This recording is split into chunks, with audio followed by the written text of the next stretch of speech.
l'Alliance citoyenne intervient dans le monde rural. Elle a comme cible les femmes, les jeunes et les jeunes filles. Elle intervient sur 2 thématiques.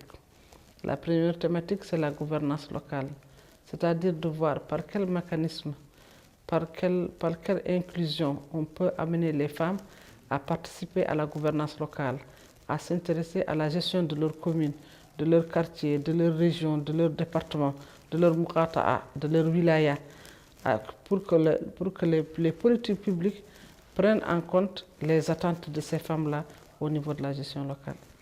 La deuxième thématique sur laquelle l'Alliance intervient, c'est la lutte contre l'extrémisme violent et la radicalisation. On sait que la Mauritanie est un pays membre du Sahel, un pays phare d'ailleurs dans le Sahel. Nous ne sommes pas sans ignorer tous les problèmes qu'il y a maintenant au Sahel face à ce phénomène-là qui est nouveau. Et nous essayons au niveau du monde rural de capaciter les femmes, de les former, de les instruire pour qu'elles puissent faire face à ce problème-là.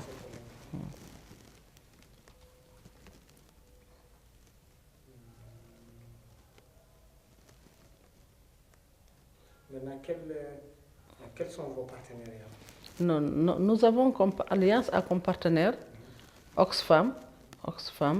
Nous avons comme partenaire ONU-Femmes.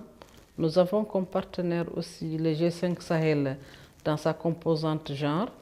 Nous travaillons aussi en international avec beaucoup d'autres partenaires comme l'Université du Canada, l'Université de Montréal. Nous travaillons aussi avec des organismes un peu sous-régionaux comme le Think Peace Sahel du Mali. Nous travaillons avec Tombouctou Institute. Nous travaillons aussi surtout en Mauritanie. C'est d'ailleurs grâce à eux qu'on a construit le Centre des femmes de Haïrembar, le Fonds canadien pour les initiatives locales, qui nous a financé 2 fois pour un centre qui est dédié uniquement aux femmes, un centre en béton armé qui est destiné aux femmes, qui est dans la commune de Haïrembar, dans le Brakna. Donc ce qu'on peut comprendre, ça veut dire est-ce que vous avez des relations avec l'État? Non, Alliance est si vous voulez, nous, en termes de gouvernance, au niveau local, nous n'apportons pas quelque chose de nouveau. Mais toutes les politiques publiques établies, élaborées, planifiées, programmées par l'État, c'est ce que nous essayons d'appliquer au niveau local. Donc nous sommes en directe ligne dans la suite de l'action de l'État. Parce que l'État ne peut pas aller partout. L'État peut élaborer des stratégies, mais c'est à la société civile d'aller voir les gens, de leur expliquer ce que l'État fait pour qu'ils puissent un peu s'approprier, comprendre ce que l'État fait et qu'ils puissent exercer leur citoyenneté. C'est très important au niveau du monde rural.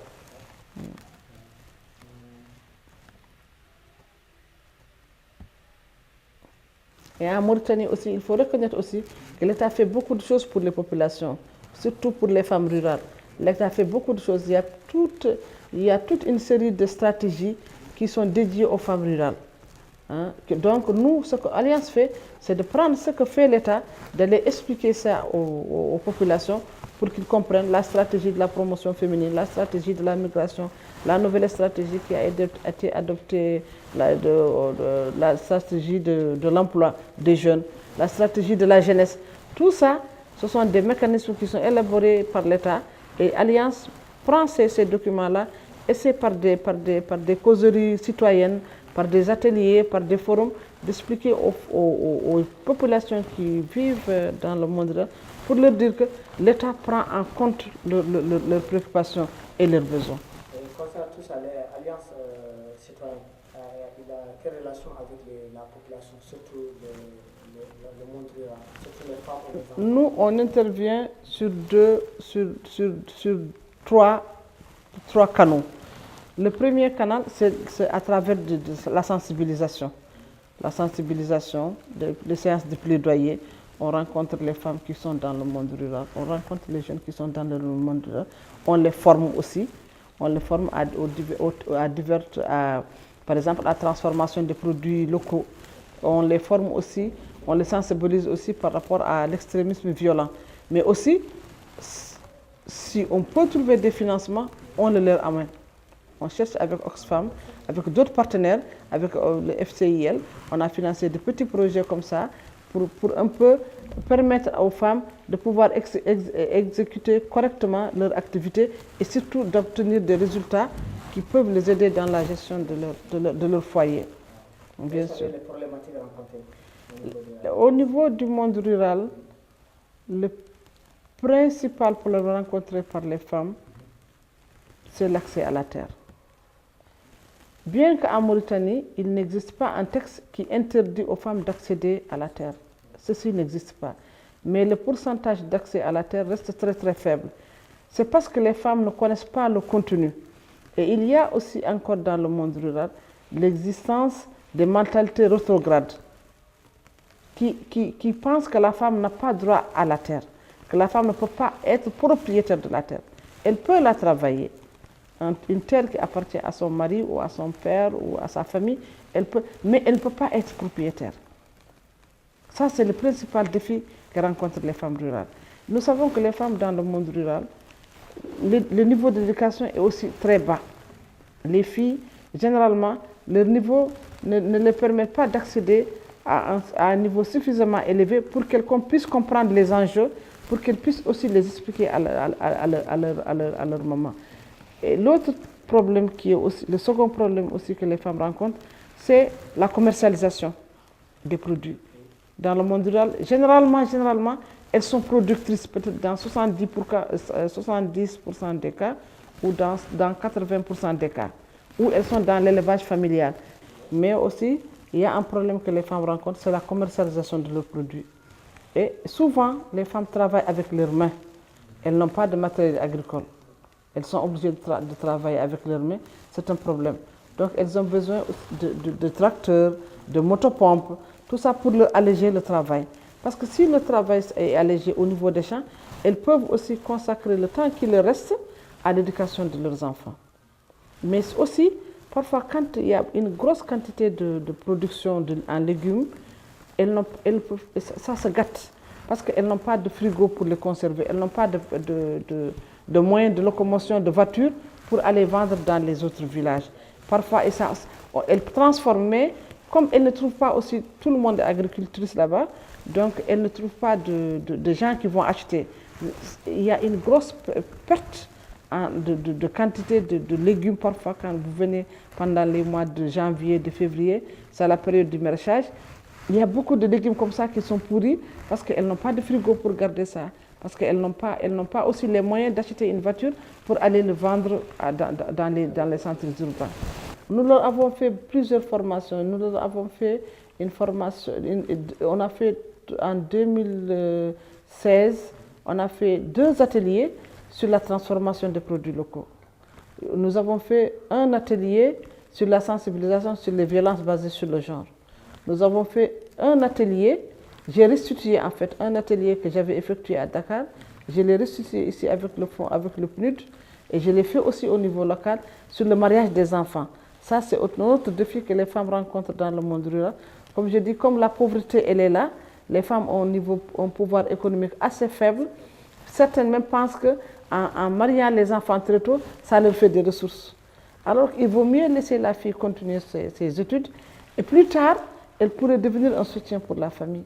Plutôt que d'arrêter son cursus scolaire à un niveau au niveau primaire, et ça ne réduit pas la pauvreté. Voilà.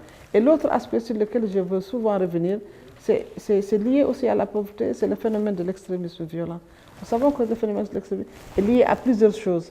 Mais dans le monde rural, l'aspect sur lequel on le lit, d'après toutes les études, toutes les enquêtes qu'on a faites, c'est lié à la pauvreté. Les gens qui viennent leur font miroiter qu'on va vous donner, on va vous construire des écoles, on va vous creuser des puits, on va vous donner des intrants. Mais comme elles sont pauvres, et alors que les gens qui viennent, ils ont d'autres visées derrière. Ils viennent, ils donnent, mais après, les gens sont radicalisés, les gens se révoltent contre l'État, les gens deviennent autre chose. Et il y a aussi le problème de migration des enfants, des jeunes. On leur fait croire que l'Europe offre tout. on leur fait croire que l'Europe offre tout. Alors qu'en restant chez eux, et avec un peu de moyens, comme on l'a dit, ils peuvent rester là-bas, développer leur communauté, développer leur environnement, leur société, et surtout participer à la transformation des mentalités. Ça, c'est très important. Donc, le phénomène de l'extrémisme violent, nous le lions à la migration. Mais si les jeunes trouvent de l'emploi, ils peuvent entreprendre chez eux, ils n'ont pas besoin d'aller en Europe. Mais parce que les gens viennent, on leur dit l'Europe vous offre tout, et nous savons tous les ravages que fait le phénomène de la migration non contrôlée.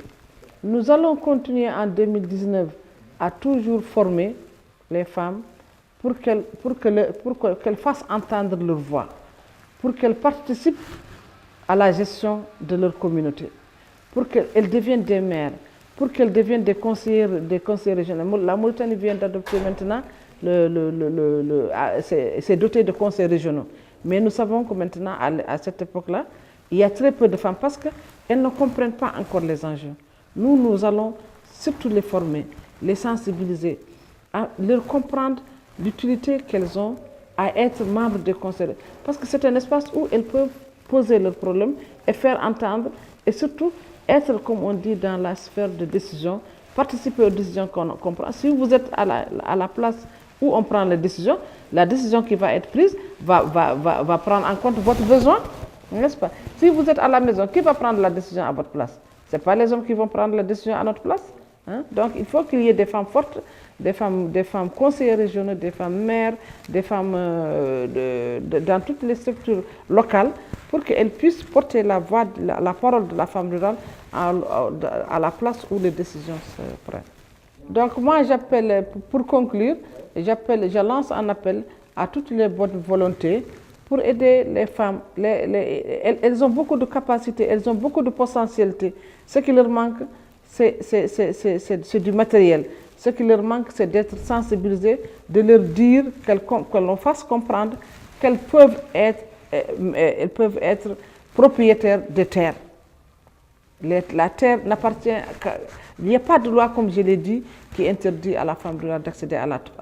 Et ça, Oxfam fait vraiment un grand travail pour ça, un travail de plaidoyer. Nous avons participé à plusieurs caravanes avec les femmes parlementaires dans cet ordre d'idée-là, pour faire comprendre aux femmes qu'elles ont droit à la terre, elles peuvent exercer ces droits, et maintenant c'est de leur doter de moyens, de capacités, pour qu'elles puissent faire entendre leur voix à ce niveau-là. L'autre conclusion sur laquelle je vais terminer, c'est d'appeler les partenaires étrangers à s'intéresser aux femmes et aux jeunes qui vivent dans le monde rural. Parce que mieux elles restent là-bas, mieux ça va dans les villes. Parce que quand ils quittent leur monde et qu'ils viennent dans les villes, ça augmente la population. Avec peu de ressources, ça crée des conflits et ce n'est pas bon pour la stabilité de notre pays. Donc en tout cas, le gouvernement, il est là, il nous accompagne dans ce que nous faisons. Il n'y a pas de barrière. Au contraire, même, ils ont beaucoup de programmes, ils ont fait beaucoup de programmes, mais c'est vrai qu'aussi en Afrique, le gouvernement ne peut pas tout faire.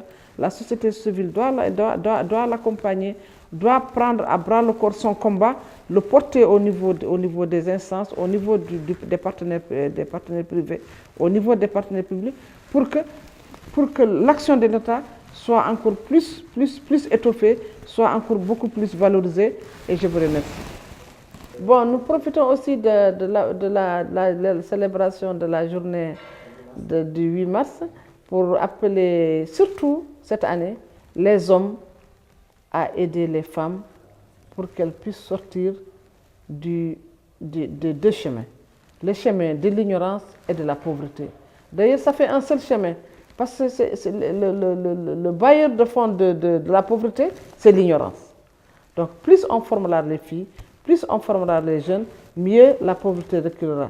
Et quand la pauvreté reculera, chacun connaissant son devoir et pourra participer de manière effective au développement de son pays. Donc nous lançons un appel aux hommes, nous lançons un appel aussi aux autres femmes qui sont plus nantis pour qu'ensemble nous puissions aider les femmes, les jeunes et même les filles qui vivent dans le monde rural pour qu'elles accèdent aussi à la sphère publique, qu'elles puissent prendre les décisions avec les hommes, parce que les hommes et les femmes ne sont pas ne sont pas des ennemis finalement.